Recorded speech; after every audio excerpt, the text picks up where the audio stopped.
Bonjour et bienvenue sur le podcast Les Sensibles, le podcast dédié à toutes les personnes qui se sentent de près ou de loin concernées par le sujet de la haute sensibilité. Je m'appelle Sophie et depuis ma plus tendre enfance, on me répète inlassablement que je suis trop sensible. Parce que l'amour, la sexualité et les relations font partie de mes sujets préférés et qu'on va pas se mentir, parfois c'est un peu la galère. J'ai à cœur de vous emmener 2 fois par mois dans l'intimité de personnes hautement sensibles et des experts qui les accompagnent. De leurs premiers amours à leurs derniers émois, ces cœurs à prendre ou plus à prendre nous dévoileront leur cheminement personnel et sensuel. J'espère que leurs confidences sans filtre sauront toucher votre corde sensible, qu'elles vous apporteront de l'écho, de l'espoir et peut-être même des réponses à vos questions. Si le sujet de la haute sensibilité vous parle, n'hésitez pas à suivre le compte Instagram du Bonheur en Barre, où je vous partage chaque semaine des illustrations et des informations pleines d'émotions. Bonne écoute! Bonjour à toutes et à tous, je suis ravie de vous retrouver aujourd'hui en compagnie d'Emma, qui va nous partager une difficulté qu'elle a pu rencontrer lors de ses relations intimes. Et là, je vais mettre le entre guillemets sérieuse avec un peu plus d'engagement. Ce qui nous a fait aborder en fait le complexe de la madone et de la putain. Très difficile à dire ce mot d'ailleurs pour moi. Cet épisode m'a demandé de sortir de ma zone de confort plus que d'habitude parce que les mots d'Emma ont fait écho à ce que j'ai pu traverser. Donc je me suis permise de me livrer un peu plus. Je ne vous en dis pas plus et je vous laisse découvrir ce témoignage. Et je remercie chaleureusement Emma de s'être livrée avec confiance et transparence sur cet épisode. Bonne écoute!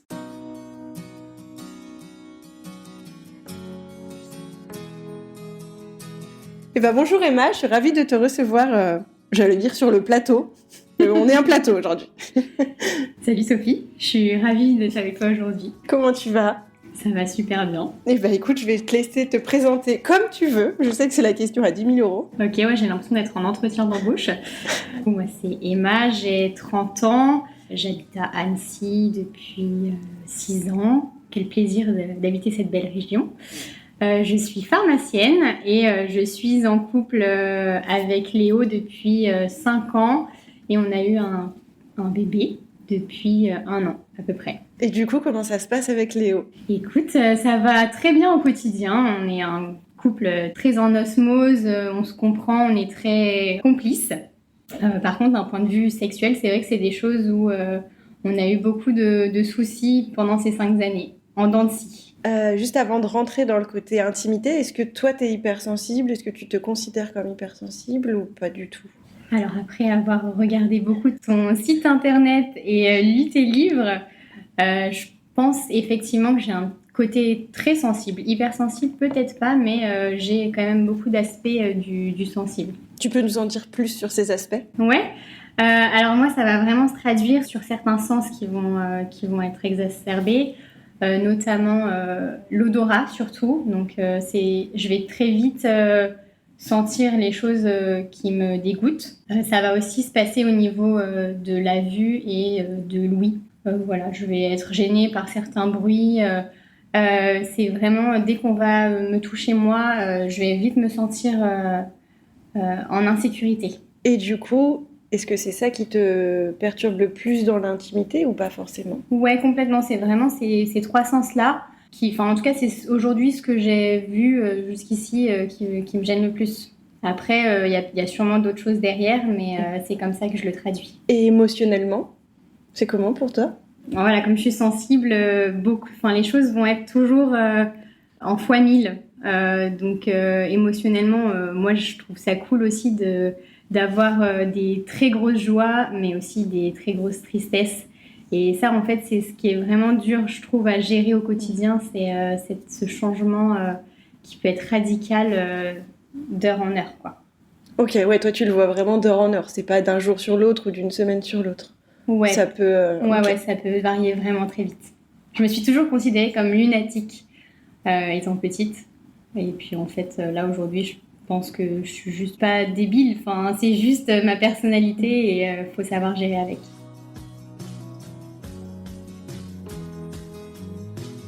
Et du coup, dans l'intimité, qu'est-ce qui se passe qui fait que vous avez eu des difficultés ? Alors, pour commencer, je vais quand même repartir sur avant Léo. Donc, moi, dans ma vie sexuelle, ça s'est toujours très bien passé au début. Je me suis toujours sentie très à l'aise et voilà, tenter des choses. J'étais bien sur des moments très ponctuels avec des hommes. Et puis dès que je me mets vraiment sérieusement avec quelqu'un, donc là en l'occurrence Léo, ça s'est très bien passé sur les 9 premiers mois. Et puis après, du jour au lendemain, vraiment c'est du jour au lendemain. Le blocage se fait ressentir au niveau de mon corps. Donc là, ça va vraiment être d'un point de vue touché. Je sais que mon corps se ferme et je pense que ça se voit aussi pour une personne externe. Quand il te touche uniquement dans l'intimité, ou même il rentre le soir, il te touche, il te fait un bisou, ou il te prend un dans ses bras? Non, ça va vraiment être dans l'intimité, dans un moment où je sais que ça peut déraper. Voilà, donc par exemple, si on est à un dîner d'amis, ça va très bien se passer et au contraire, je vais rechercher ce contact. Et par contre, si on est seul dans le lit, là, ça va être tout de suite la panique. Comment tu arrives à expliquer ça, justement? Parce que tu vois bien les 9 mois où ça se passe. Qu'est-ce qui s'est passé, en fait? C'est quoi l'élément déclencheur? Alors, il y a eu beaucoup d'hypothèses de fait là-dessus. J'ai quand même fait pas mal de psychothérapie ces dernières années. Alors déjà, on a vu que j'étais quand même traumatisée par le divorce de mes parents, qui est apparu à 15 ans, donc pile poil dans l'adolescence où on commence à découvrir son corps, la relation avec l'autre, etc. Et en fait, ça s'est passé pendant des vacances, le divorce de mes parents. Et en fait, on s'est rendu compte aussi que avec mon ex et avec Léo, à chaque fois, le blocage se produit pendant un voyage. Donc là, c'était un voyage en Malaisie, un voyage au Vietnam. Et en fait, du jour au lendemain, le blocage se fait et je n'arrive pas à comprendre pourquoi ça se produit. Donc tu l'as vécu 2 fois pour le moment? Je l'ai vécu 2 fois. Ok. Ouais. C'est ce qui fait qu'aujourd'hui, je recherche vraiment le pourquoi du comment. Enfin, pourquoi est-ce qu'avec le précédent et Léo, ça arrive? Et si pas de voyage, ça n'arrive pas? Alors jusqu'ici, non, ça n'est pas arrivé avec les autres. Je pense que c'est le voyage qui me fait me dire « Ah là, ça y est, ça devient sérieux. Et en plus, ça coïncidait avec le fait que Léo lâche son appartement pour venir vivre avec moi. Donc je pense que double engagement. Ouais, l'engagement, complètement. Ok. L'engagement, ça te parle? Ouais, complètement, ouais. C'est pas ton truc, l'engagement? Non, ça me fait flipper. Par exemple, je suis pas du tout... moi, le mariage, pour moi, c'est juste impensable. Je sais pas pourquoi je me sens comme emprisonnée, alors que, tu vois, j'ai fait un enfant. Hein. Je veux dire, il n'y a pas de pire engagement sur Terre, mais ouais, je sais pas, ça me fait peur. Je sais, quand il a lâché son appartement, je me suis dit, là, il n'y a plus de retour possible. Alors que oui, hein, mais dans ma tête, voilà, c'est vraiment ce qui se produit.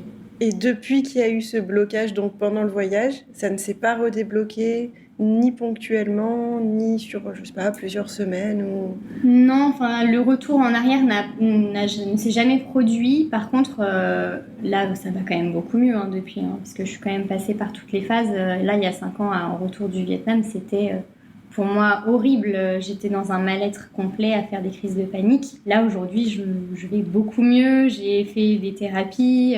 Je me comprends aussi beaucoup mieux. Et puis, j'ai la chance d'être avec Léo, qui est un mec quand même extraordinaire et qui est dans l'écoute.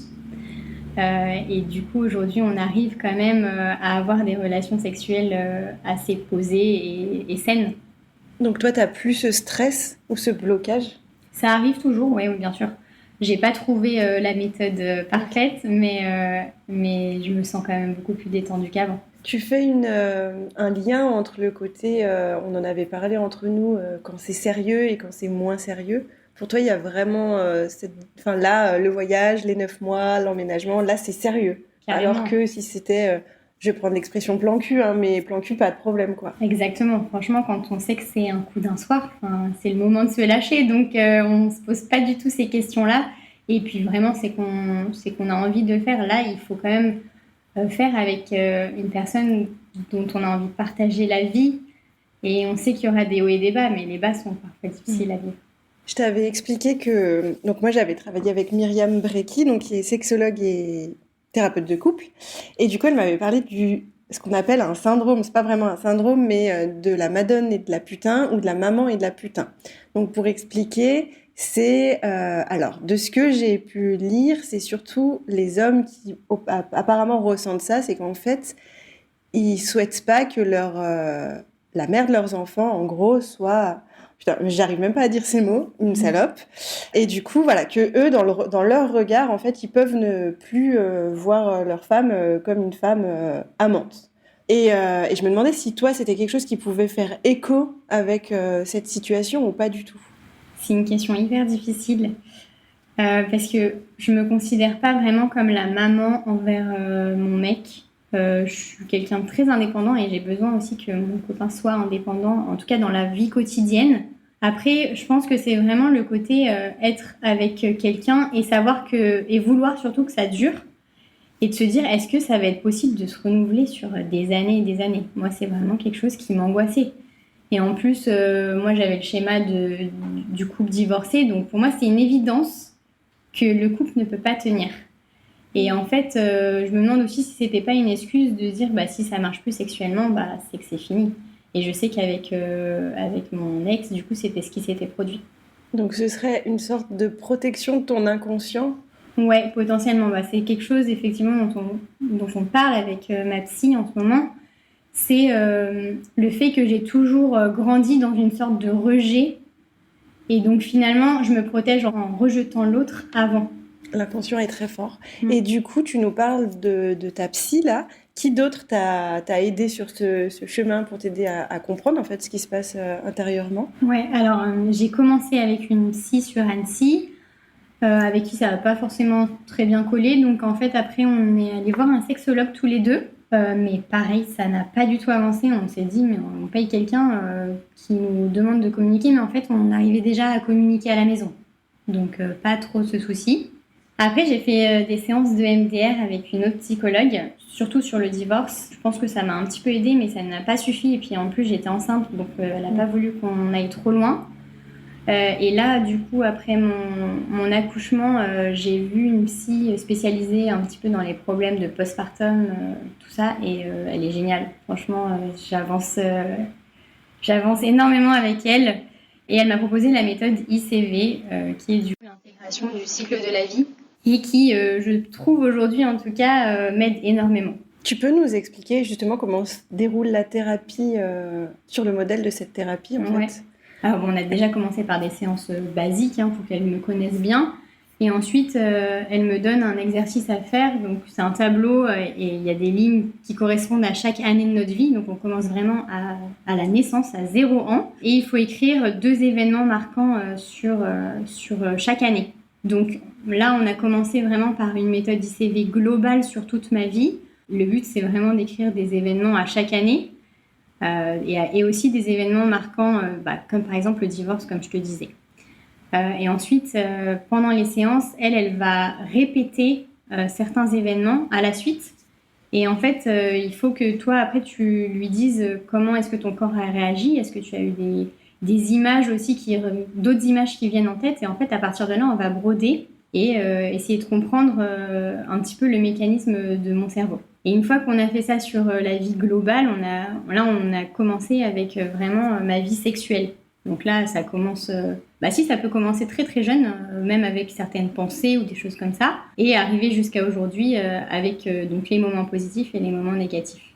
J'avoue que je suis jamais trop fan de ce genre de méthode, parce que j'arrive pas trop à comprendre comment ça peut fonctionner. Je suis très cartésienne. Et au final, je trouve qu'aujourd'hui, il y a vraiment des bénéfices. Du coup, quels sont les bénéfices? Parce que là, vous travaillez beaucoup sur tout ce qui va être, j'appelle ça de l'ordre du mental, mais peut-être aussi aller comprendre ce qui se passe dans ton inconscient. Et physiquement, qu'est-ce qui se passe pour toi aujourd'hui? Déjà, en tout cas, d'un point de vue mental, j'ai quand même compris beaucoup de choses de mes mécanismes dus à l'enfance ou autres. Je blâme pas mes parents parce qu'ils ont fait vraiment du mieux qu'ils pouvaient. Mais c'est vrai que du coup, je pars avec un gros bagage derrière.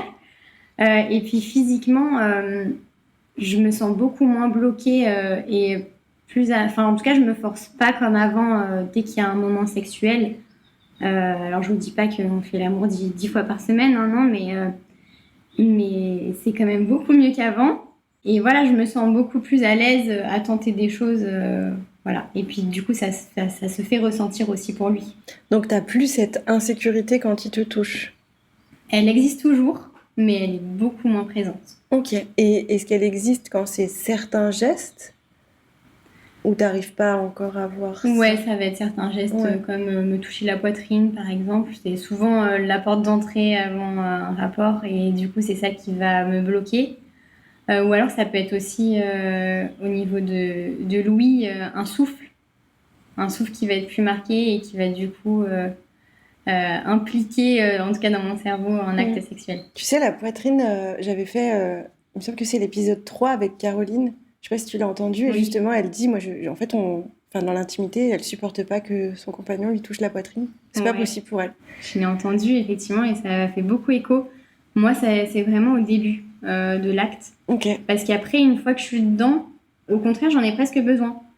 Ce qui est du coup très... Enfin, en tout cas, mon copain Léo a du mal à savoir quand est-ce qu'il doit faire quoi. Enfin, il est paumé. Ouais, je comprends. Est-ce que, en fait, c'est qu'au départ, tu as besoin d'être mise en confiance, même si tu le connais, même si tu sais que c'est lui, même si, tu vois, c'est le temps de mise en confiance. Et une fois que c'est bon, tu sens que il va pas se passer quelque chose de grave. C'est ok, tu peux te lâcher. Ouais, peut-être. Je sais pas si je le définis vraiment comme ça. Je pense vraiment qu'il faut qu'il y ait le déclic dans mon cerveau de me dire c'est bon, là, t'es débloqué. Est-ce que dans du transgénérationnel ou quoi, il s'est passé quelque chose? Enfin, parce que du coup, moi, quand tu me dis ça, je me dis, mais ça se trouve, en fait, elle porte un truc qui lui appartient pas. Vaste sujet! Effectivement, on en a énormément parlé avec ma psy aussi, qui m'a fait faire des arbres généalogiques à tire-larigot. Et effectivement, on retombe beaucoup sur mes grands-mères et beaucoup d'infidélité dans les couples de ma famille. Et aussi, elle me parle beaucoup d'une ambiance incestuelle. Alors, on ne parle pas d'inceste. Il n'y a jamais eu d'inceste. Mais par contre, c'est vraiment cette ambiance qui... On est un peu sur un fil. Et c'est un peu ce qui s'est passé aussi moi dans ma famille. C'est la première fois que j'en parle. Et que voilà, mon père ne m'a jamais touchée. Hein. Je l'aime du plus profond de moi-même. Mais on n'a pas eu ce complexe d'Oedipe, peut-être pas assez, qui fait qu'aujourd'hui on est dans une ambiance un petit peu incestuelle. Ok. Et du coup, toi, tu le ressens ou c'est la psy qui a mis le mot et maintenant tu le vois? Enfin, est-ce que il y avait un malaise, toi, quand tu étais dans ta famille ou... Ouais, il y a toujours eu un malaise et j'ai toujours senti qu'il y avait un poids et que c'était à moi de le régler. Voilà, et j'ai d'ailleurs écrit des lettres aux membres de ma famille pour comprendre et savoir s'il y avait un secret enfoui, parce qu'il y a aussi cette part de secret dans mon transgénérationnel. Mais voilà, aujourd'hui, j'ai pas de réponse. Je pense que c'est très difficile de faire parler des gens qui se taisent depuis des années. Tu les as envoyées, les lettres? Oui. Ok. Et t'as réussi à en parler plus dans l'intimité avec ta maman, peut-être? Alors là, en l'occurrence, c'est du côté de mon père. Ok. Donc c'est beaucoup plus difficile pour moi d'en parler. Du côté de ma mère, on sait qu'il y a eu aussi beaucoup de choses. Enfin, il y a un secret qu'on a découvert il y a quelques années, comme quoi mes oncles et tantes en fait ne sont pas mes vrais oncles et tantes. Et donc voilà, ce côté adultère est très très présent dans la famille. Ce qui est aussi une angoisse du coup quand on est en couple et qu'on veut que ça dure.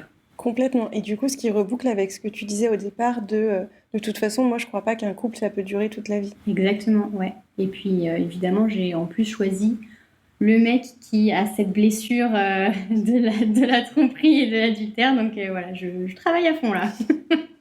Et lui, comment il vit ça, justement?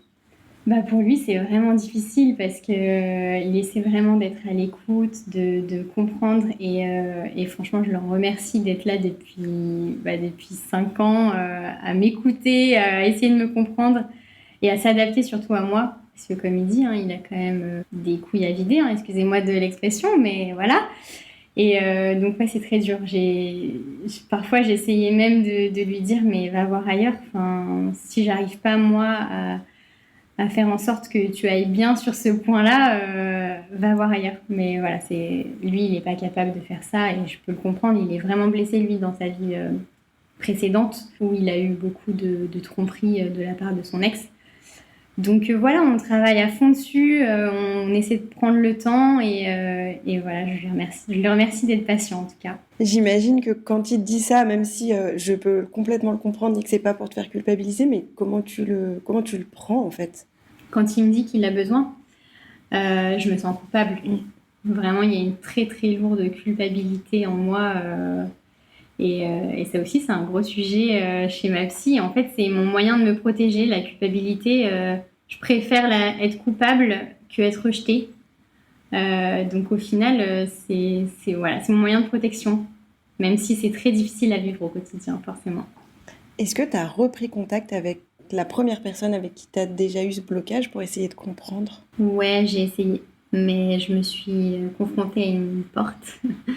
Ça aussi, j'en ai beaucoup parlé à Léo, de ce besoin de recontacter mon ex pour essayer d'en discuter, parce que finalement, c'est moi qui l'ai quitté, mais à l'époque, je comprenais pas trop pourquoi je le quittais. Et je pense que j'ai vraiment ce besoin de déballer mon sac, mais je pense que ça se produira jamais. Et puis là, ça va mieux, je commence à partir un petit peu de tout ça, mais j'en ai beaucoup rêvé, beaucoup fait de cauchemars la nuit. En fait, j'ai du mal à te reposer des questions parce que ça fait hyper écho à ce que j'ai pu vivre. Ok. Donc du coup, comme je disais, on a eu des difficultés avec mon ex-compagnon. En fait, moi, j'ai toujours eu des douleurs pendant les rapports, mes premiers rapports jusqu'à il n'y a pas si longtemps. Et ma gynéco à l'époque m'avait dit c'est normal, t'es trop étroite. Bon bah, je me suis pas posé plus de questions que ça. Ok, d'accord, pas de souci. Ça ira mieux quand tu auras des enfants.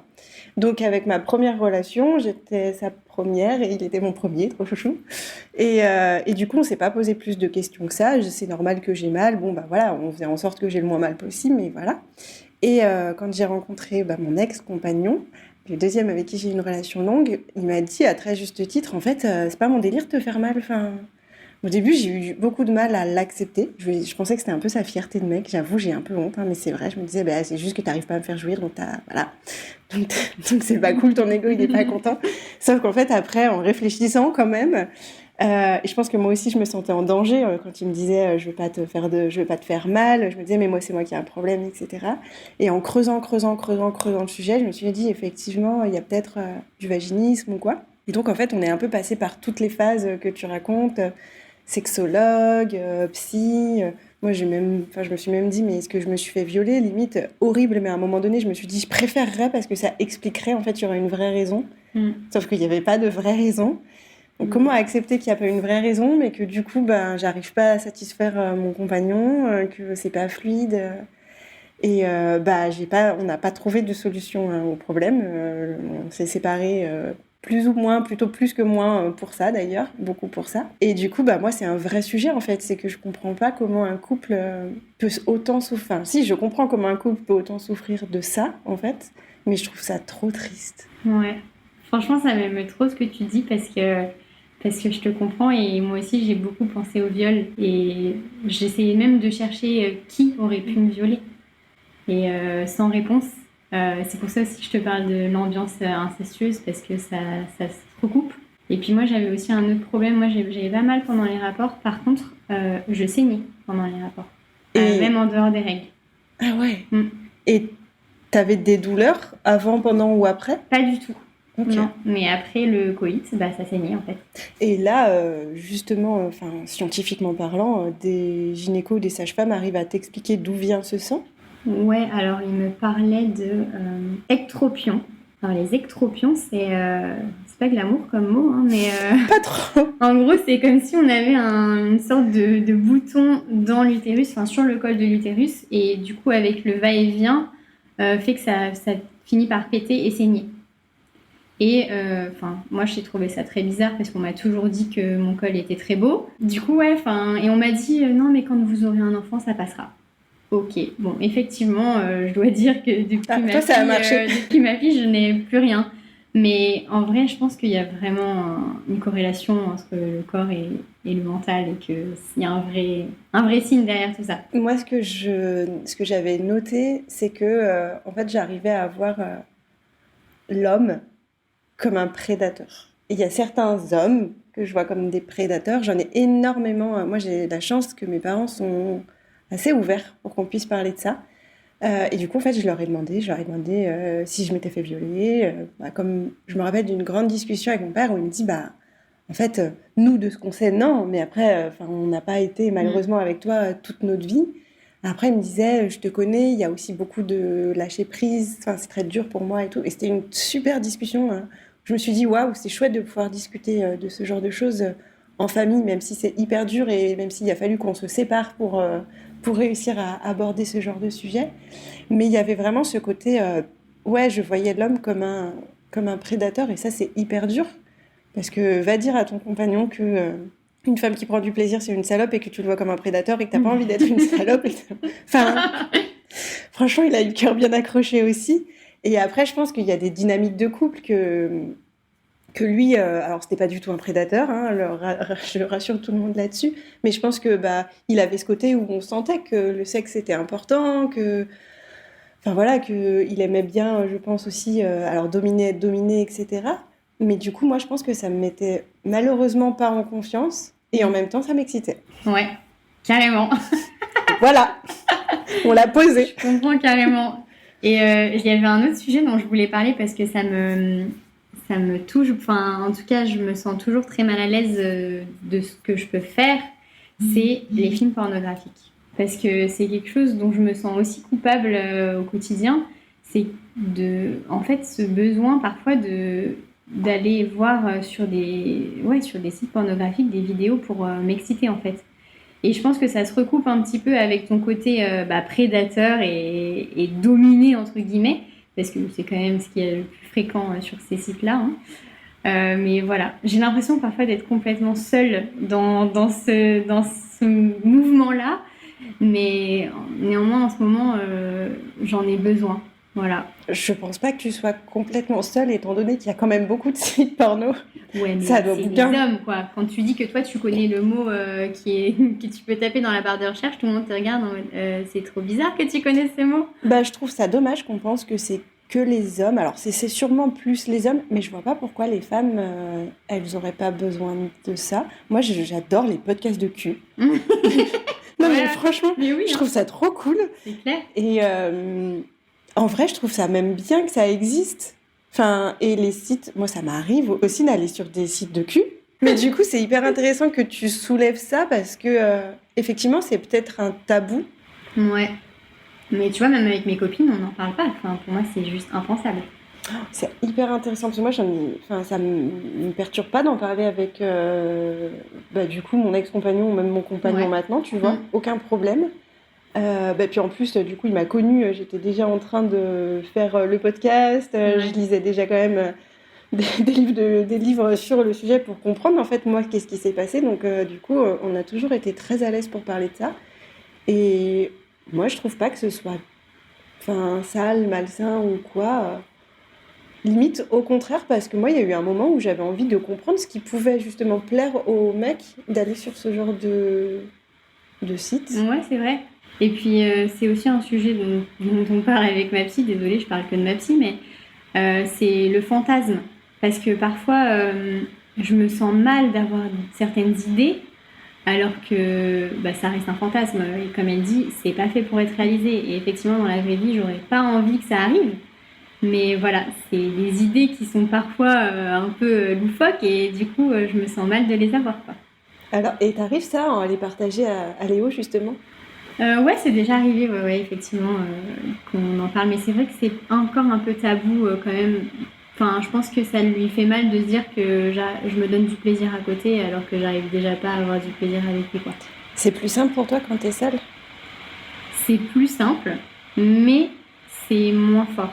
Parce que justement, il y a aussi des couples où c'est plus. Enfin, moi, ça a pu être plus simple quand c'était seule, quand j'étais avec mon ex-compagnon, carrément. Je me connais en fait. Oui, c'est ça. Tout simplement, je me connais, je m'auto-juge pas. Enfin, j'ai pas peur du regard de l'autre. Et je pense que ça peut changer les choses. Alors après, effectivement, c'est dommage parce que le but, c'est pas d'être à deux et d'avoir une sexualité solo. Ouais. Ouais, mais en vrai, pourquoi pas en avoir deux pour le coup? Moi, je pense que c'est important de quand même connaître son corps parce que comment guider l'autre. Il y a ça aussi qui est hyper dur. Comment. Moi, j'osais pas en fait lui dire ça j'aime bien, ça j'aime pas. J'avais l'impression que du coup, je jugeais sa manière de faire. Alors qu'en fait, Chouchou, il connaissait pas mais moi, je le connaissais pas en plus à l'époque où on s'est rencontrés, donc c'était hyper complexe, je trouve.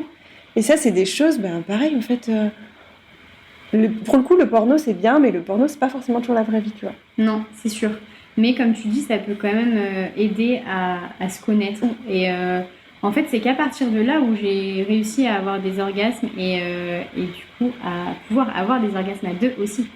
Parce qu'avant ça, j'en avais jamais eu avec mes partenaires. Ce qu'on dit, ça me fait penser à... Je sais pas si t'as vu la série Sex Life? Non, je l'ai pas vue. Non. Trop bonne série. Okay. En gros, je ne spoile pas. C'est l'histoire d'une femme mariée avec un mec parfait. Franchement, très beau, très parfait, très attentionné pour les... Ils ont deux enfants, donc très attentionné pour les enfants. Et en fait, avant, cette personne-là, elle avait une relation avec un mec qui travaillait dans la musique, déjà. Beau gosse aussi. Et avec qui, globalement, elle avait une vie sexuelle plus que libérée et épanouie. Ouais. Et du coup, c'est un peu la dualité entre l'amant et le prédateur ou le dominant. Ouais, c'est ça. Et puis l'interdit aussi. Ouais. Voilà. Et je trouve que c'est hyper intéressant et il y a vraiment ce truc de... finalement, quand on est avec l'un, on veut l'autre et quand on est avec l'autre, on veut l'un, quoi. Ouais, carrément, ouais. La complexité humaine qu'on adore. Carrément. Et toi, au-delà, je reboucle sur votre relation à vous, au-delà de l'acte en lui-même, est-ce que tu as envie de lui ? Oula, cette question, c'est rare. J'avoue, c'est rare. Ça arrive, ouais, ça arrive. Mais de toute façon, je suis bloquée sur l'envie. Mais on parle de lui, mais ça vaut aussi pour mon entourage. C'est ça aussi qui me rassure, c'est que en fait, je n'ai envie de personne. Attends, tu peux préciser envie parce que moi, j'arrive à comprendre ce que tu dis, mais je ne sais pas si tout le monde comprendra de quelle envie tu parles. Oui, d'envie sexuelle, d'appétit sexuel. Mais du coup, c'est ça qui me rassure et qui me dit que aussi, je veux que ça fonctionne avec Léo, c'est de me dire, je n'ai envie de personne. Enfin, c'est pas comme si je voulais avoir une relation avec le voisin. Enfin, Mais si on devait faire une synthèse, un récapitulatif donc, du sujet, on va dire, donc toi, la problématique, entre guillemets, c'est que, comme tu me le disais de manière très simplifiée, quand ça devient sérieux sexuellement, c'est plus difficile. Et pour ça, tu t'es fait accompagner donc psy, sexologue. En vrai, j'ai même fait aussi de la médiumnité, voilà. Mais aujourd'hui, ce qui m'a le plus aidé, c'est ma psy actuelle avec la méthode ICV. Et le MDR ou pas spécialement ? Franchement, pas tant. Pas tant. Ouais. Okay. Donc la méthode ICV, trop bien. Ça, c'est un truc qu'on n'en avait jamais parlé en plus sur l'épisode, donc hyper intéressant. Merci. Ouais. Et écoute, merci. Moi, je n'ai rien de plus à dire pour conclure. Merci de ta confiance déjà pour nous avoir partagé tout ça. Et puis, j'espère que tu vas trouver toutes les solutions pour résoudre ça très vite. On fera peut-être un épisode 2 où tu nous diras que tout va bien. Ouais. En tout cas, merci énormément. Ça m'a fait énormément plaisir de parler avec toi aujourd'hui. Et merci à toi.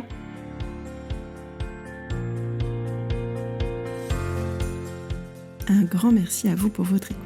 J'espère que cet épisode vous a plu. Si c'est le cas, n'hésitez pas à le partager autour de vous et à le faire savoir en laissant un commentaire ou 5 étoiles dans votre appli de podcast préféré. Pour recevoir une dose de bonheur en barre chaque semaine, inscrivez-vous à ma newsletter sur mon site dubonheurenbarre.com. Et si vous voulez me soutenir et m'encourager, rendez-vous sur ma page Tipeee. Pas de panique, si vous êtes en voiture, en cuisine ou que vous n'avez pas de quoi noter, vous retrouverez tous les liens dans la description de ce podcast. Et si vous aussi, vous voulez partager votre témoignage sensible, envoyez-moi un mail à sophie@dubonheurenbarre.com en me racontant un bout de votre histoire que j'ai déjà hâte de découvrir. Pour clore cet épisode, je vous souhaite plein de jolies choses. Prenez soin de vous.